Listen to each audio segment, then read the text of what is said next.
अक्सर घर में मेहमान आ जाते हैं और कुछ मीठा बनाना होता है तो खीर बनाना बहुत ही डिफ़िकल्ट लगता है और उसे बनाने में बहुत टाइम लगता है, क्योंकि जब तक दूध भी नहीं पकता, चावल भी नहीं पकता, तब तक खीर खाने का मज़ा नहीं आता। और जब तक खीर रबड़ीदार नहीं बनती तो खीर खाने का कोई मतलब ही नहीं बनता। तो बस इन्हीं सब प्रॉब्लम को देखते हुए मैं आज लाई हूँ आप लोग के लिए ये 2 तरह की खीर की रेसिपी, जिसमें आपको चावल का यूज़ बिल्कुल नहीं करना है और ये बिना चावल की बनी है। और ये बहुत ही इंस्टेंट झटपट बनने वाली खीर की रेसिपी है, जिसे बनाना बहुत ही आसान है। आप एक तरफ खाना बनाइए और एक तरफ ये खीर रख दीजिए, फटाफट बन जाएगी। तो चलिए इसको बनाते हैं। इसे बनाना बहुत ही सिंपल है। खीर मत समझिएगा, ये कोई चावल की खीर नहीं है। बेसिकली खीर चावल की बनती है, मूंग दाल की बनती है। आप लोगों ने बहुत तरह की खीर खाई होगी, लेकिन इस बात की गारंटी मैं देती हूँ कि आप लोगों ने कभी ये वाली खीर नहीं खाई होगी। और इसे बनाने में सिर्फ़ और सिर्फ 5 से 10 मिनट लगता है। इस बात की गारंटी मैं देती हूँ आप लोग को। ये वाली खीर खाने के बाद ये आपकी फ़ेवरेट हो जाएगी, क्योंकि इसे बनाने में भी बहुत कम टाइम लगता है। अगर घर में मेहमान आए हैं तो उन्हें आप ये इंस्टेंट बना के दे सकते हैं। बहुत जल्दी बनती है, सिर्फ 5 मिनट में बन जाएगा। आप इसे कुकर में भी बना सकते हैं, पतीले में भी बना सकते हैं, कढ़ाई में भी बना सकते हैं। तो चलिए इसको बनाते हैं। सबसे पहले हम क्या करेंगे, एक भगोना लेंगे, उसमें हम आधा लीटर दूध डालेंगे। दूध को हमें क्या करना है, अच्छे से हमें बॉईल कर लेना है। जैसे ही दूध में एक उबाल आ जाएगा, 1 से 2 बार उसे हमें चला देना है और एक उबाल ही लाना है, इससे ज़्यादा नहीं। फ्लेम को आपको हाई रखना है, बिल्कुल स्लो नहीं करना है। हाई फ्लेम पे ही आपको इसे बनाना है, अगर आप इसे भगोने या किसी पतीले में बना रहे हैं तो। और अगर आप कुकर में बना रहे हैं तो आप इसे मीडियम फ्लेम पे बनाइएगा। एक सीटी के बाद आप गैस का फ्लेम बंद कर दीजिएगा। प्रोसेस यही रहेगा। तो जैसे ही दूध में उबाल आ जाएगा, उसमें हम डालेंगे 1.5 कप पोहा। हाँ, वही पोहा जिसका आप नमकीन बनाते हैं, फ्राई करके खाते हैं, बस वही वाला पोहा हमें यहाँ पे डालना है। पोहा डालने के बाद इसे हमें क्या करना है, कंटिन्यूसली चलाते रहना है। बहुत ज़्यादा हमें इसमें मेहनत नहीं करनी है, 1 से 2 मिनट इसे हमें चलाना है। और इसके बाद इसमें हम क्या करेंगे, अपनी पसंदीदा सारे ड्राई फ्रूट्स डाल देंगे, जो भी आपको पसंद हो। तो मैंने यहाँ पे डाला है काजू, बादाम, किशमिश, और मैंने पिस्ता जो है वो बचा के रखा है, इसको मैं एंड में गार्निशिंग में यूज़ करूँगी। और अब हम डालेंगे 1/4 कप, इसमें डालेंगे चीनी।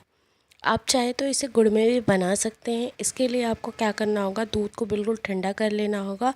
और जब दूध बिल्कुल अच्छे से ठंडा हो जाएगा, फिर आपको इसमें डालना होगा गुड़ का पाउडर। लेकिन आप इसे एक बार शुगर में बना के ज़रूर ट्राई करिएगा। जैसे ही चीनी मेल्ट हो जाएगी, इसे हमें 2 से 3 मिनट तक हाई फ्लेम पे पकाना है। जैसे ही आपको ये लगे थोड़ा थोड़ा थिक हो रहा है, आपको गैस का फ्लेम बंद कर देना है।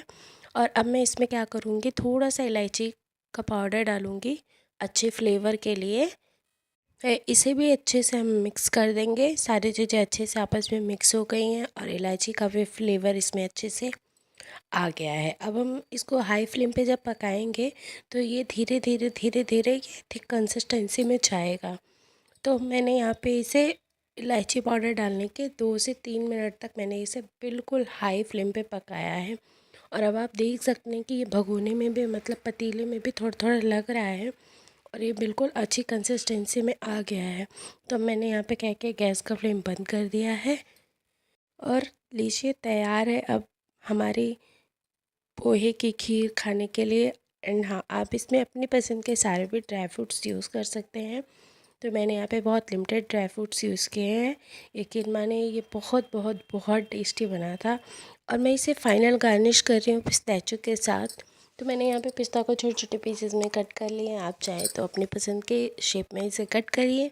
और मैंने इसे फाइनल टच दिया पिस्ता के साथ और लीजिए तैयारी। इसको आप थोड़ा सा ठंडा करके खाइएगा, ताकि ये थोड़ा सा और थिक हो जाएगा। वैसे भी ये जैसे जैसे ठंडा होगा थोड़ा थोड़ा थिक होता जाएगा। तो लीजिए तैयारी आपकी इंस्टेंट पोहे की खीर। आप एक बार इसे ज़रूर बना के ट्राई करिए। अगर आपको मेरी वीडियोस अच्छी लग रही हो तो मुझे लाइक करिएगा, शेयर करिएगा दूसरों को भी, और कमेंट करके बताइएगा कि आपको ये रेसिपी कैसी लगी। क्या आपने पहले ये वाली खीर खाई थी? अगर हाँ, तो आपने किस तरह से बनाई थी? और अगर नहीं तो प्लीज़ मुझे कमेंट में ज़रूर बताइएगा कि आपको मेरी ये रेसिपी कैसी लगी। और अपना ढेर सारा प्यार मुझे देते रहिएगा। चैनल को सब्सक्राइब ज़रूर करिए। आज मैं लाई हूँ आप लोगों के लिए माता सीता के शहर की ये ख़ास रेसिपी, जिसे बनाना बहुत ही आसान है। ये एक तरह से खीर है जो लगभग शुभ कार्यों में मिथिला शहरों में बहुत बनती है। और इसकी रेसिपी जो है वो बहुत रिच एंड बहुत क्रीमी बनती है। मैंने बहुत कोशिश की है कि इस रेसिपी को बनाने में मुझसे कोई भी गलती ना हो। अगर हो गई हो तो उसके लिए दिल से सॉरी पहले से ही, क्योंकि ये एक रेसिपी ही नहीं, मिथिला के लोगों की भावनाओं से भी जुड़ा हुआ है। इसलिए मैं पहले से आप लोगों से माफ़ी चाहूँगी अगर मुझसे कोई भी गलती हो जाए तो चलिए बनाते हैं। सबसे पहले हमें क्या करना है, एक कढ़ाई लेनी है, उसमें 1 चम्मच घी डालना है और उसमें हमें डालना है 1/4 कप मखाने। मखाने डाल के इसे हमें मीडियम फ्लेम पे अच्छे से रोस्ट करना है। आप चाहें तो मखाने को बिना घी के भी रोस्ट कर सकते हैं, लेकिन घी डाल के आप रोस्ट करेंगे तो इससे क्या होगा, इसका टेस्ट भी अच्छा आएगा। बेसिकली ये सब चीज़ें जो हैं घी में ही बनती हैं। तो यहाँ पे मैंने क्या किया, मखाने को अच्छे से रोस्ट कर लिया है और साथ में मैंने कुछ काजू, बादाम, पिस्ता, किशमिश लिया है। इन सबको भी मैंने बारीक बारीक कट कर लिया है। और अब हम क्या करेंगे, वापस से उसी कढ़ाई में 1 चम्मच फिर से घी डालेंगे और बाकी के जो अपने ड्राई फ्रूट्स हैं लाइक बादाम, काजू, पिस्ता, किशमिश, इन सभी चीज़ों को हम भून लेंगे और थोड़ा थोड़ा हम गार्निशिंग के लिए यूज़ करेंगे। अगर आप कच्चा यूज़ करना चाहते हैं तो, अदरवाइज़ अगर आप भून के गार्निश में यूज़ करना चाहते हैं तो आप भून के यूज़ करिए। तो मैं यहाँ पे सारी चीज़ें भून के ही यूज़ करूँगी। और हमें किशमिश को भी भूनना है। आप देखेंगे जब आप घी में किशमिश फ्राई करेंगे ना, तो किशमिश क्या होगी, वो मोटी मोटी फूल जाएगी। तो इसे भी हमें medium, low to medium flame पे अच्छे से हमें इसे भी रोस्ट कर लेना है। और आप देख सकते हैं कि हमारी जो किशमिश है वो भी फूल गई है। तो अब मैं इन सारी चीज़ों को अच्छे से निकाल लूँगी। एंड हाँ, आप चाहें तो ये दोनों चीज़ें अलग बर्तन में कर सकते हैं, कि मतलब एक छोटे से पैन में आप ड्राई फ्रूट्स को भून लीजिए और फिर दूसरे पैन में आपने क्या करना है, कढ़ाई का मतलब जो भी आगे का प्रोसेस है आप वो यूज़ कर सकते हैं। तो मैंने यहाँ पे ली, उसी कढ़ाई में 4 कप दूध डाला है। आप यहाँ पे 4 कप दूध ही लीजिएगा, इसी मेज़रमेंट के साथ बनाइएगा। आप ये मत सोचिएगा कि मैं इससे ज़्यादा या कम लूँ। आप इसी मेज़रमेंट के साथ बनाइए। 4 कप दूध लीजिए, फ्लेम को हाई रख दीजिए और इसमें 1 से 2 उबाल आने दीजिए। इसे ज़्यादा से ज़्यादा 5 से 7 मिनट छोड़ दीजिए पकने के लिए। मैं आपको ये बता दूं कि मैंने यहाँ पे पका हुआ दूध यूज़ किया है, जो दूध पहले से उबला हुआ है, ना कि कच्चा। क्योंकि कच्चे दूध को उबलने में टाइम लगता है और पका हुआ दूध जो होता है वो ऑलरेडी पका होता है, तो इसलिए वो और जल्दी पक जाता है। तो मैंने इसे 5 से 7 मिनट के लिए छोड़ दिया है पकने के लिए और इसकी मलाई को बीच बीच में मैंने तोड़ दिया है, मतलब कढ़ाई से साफ़ कर लिया है। और अब मैंने यहाँ पे क्या किया है, आधा कप मैंने इसमें दूध की ताज़ा मलाई डाली है।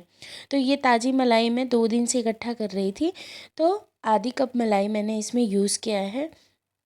मलाई डालने के बाद आपने क्या करना है, मलाई डालने के बाद 2 से 3 मिनट इसे पका लेना है।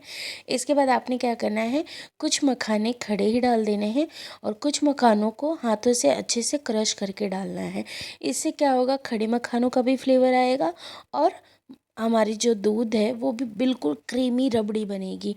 एंड मैं आप लोग से एक ही बात कहूँगी, आप लोग प्लीज़ प्लीज़ एक बार ये इस रेसिपी को बना के देखिएगा।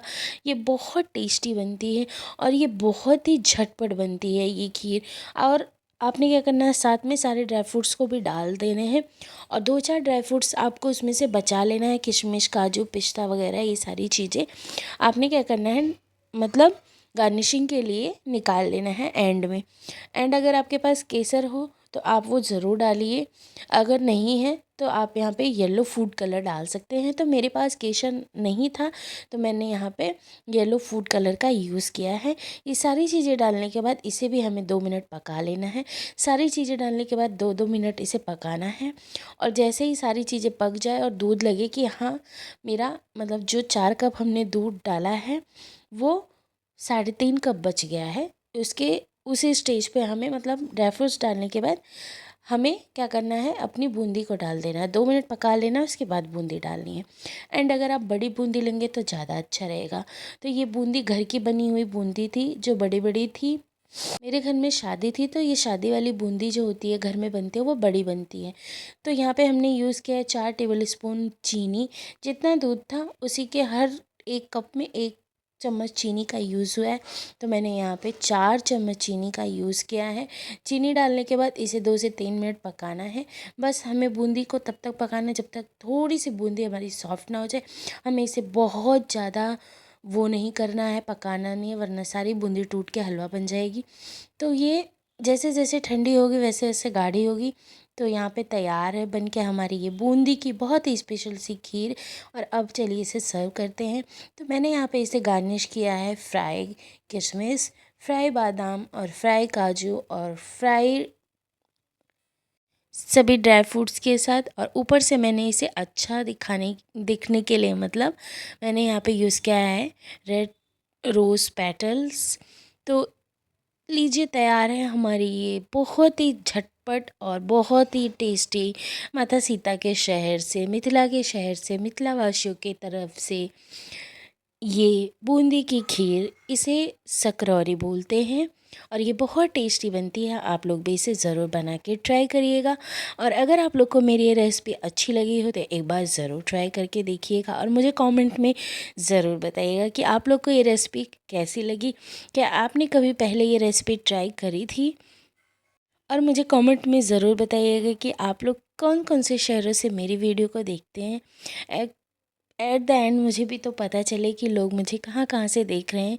2 ही सब्सक्राइबर हैं या जितने भी हैं, एटलीस्ट मुझे पता तो चले कि मुझे कहाँ से लोग देख रहे हैं। अच्छा लगता है जब दूर दूर शहरों से लोग हमें देखते हैं। काफ़ी खुशी होती है कि हाँ, हमारा काम लोगों को पसंद आ रहा है। और एक बार आप लोग ज़रूर इस रेसिपी को ट्राई करिएगा। बस कुछ बातों का ध्यान रखिएगा कि आपको दूध को 4 ही कप लेना है और 4 चम्मच चीनी डालनी है। और बूंदी डालने के बाद इसे बहुत ज़्यादा पकाना नहीं है। एंड अगर आप चाहते हैं इलायची का फ्लेवर वगैरह तो वो सारी चीज़ें आप अपने अकॉर्डिंग ऐड कर सकते हैं। बाकी ट्राई ज़रूर करिएगा।